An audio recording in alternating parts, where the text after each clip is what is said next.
এসআইআরের প্রতিবাদে ঠাকুরনগরে আমরণ অনশন মঞ্চে গুরুতর অসুস্থ হয়ে পড়লেন ৬৫ বছর বয়স্ক নিতাই মণ্ডল। তিনি নদিয়ার ঘোলার বাসিন্দা। প্রথমে গ্রামীণ হাসপাতালে, পরবর্তীতে অবস্থার অবনতি হলে বনগাঁ মহকুমার হাসপাতালে স্থানান্তর করা হয়। নিতাই মণ্ডল হৃদরোগজনিত সমস্যায় অসুস্থ হয়ে পড়েছেন। রিনা হালদারের রিপোর্ট, জিএম নিউজ, হাওড়া।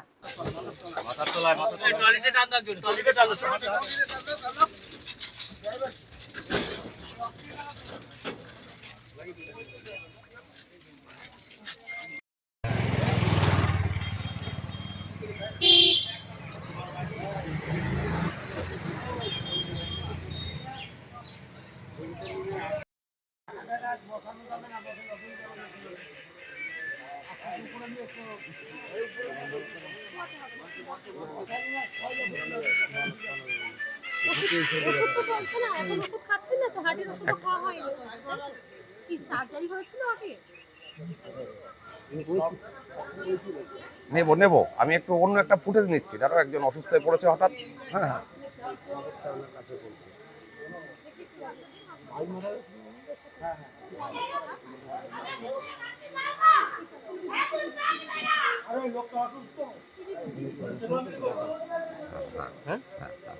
ওনারই ভাই মারা গেছে।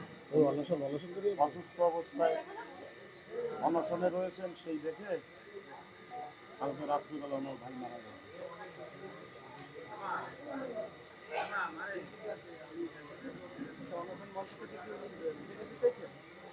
ওনার তো মন চাইছে না যেতে, কিন্তু ওনার ভাই মারা গেছে আর ওনার এই অবস্থা। উনি এমনিও হার্টের পেশেন্ট।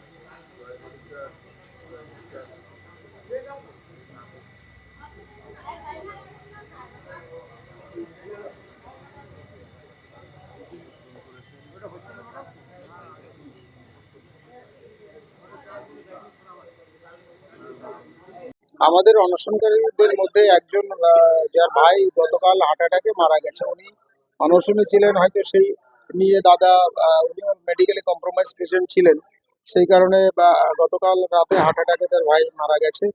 আর উনি আজকে সকালে বাথরুমে গেছিলেন, বাথরুম থেকে ফেরার পরে ওনার শরীরটা খুব অসুস্থ হয়ে পড়ে এবং প্রেশারটা খুব বেড়ে যায়।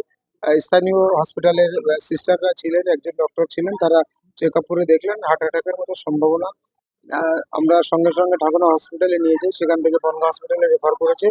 অবস্থা খুব খারাপ, আশঙ্কাজনক। এখন বনগাঁ হসপিটালে অ্যাডমিট করা হয়েছে।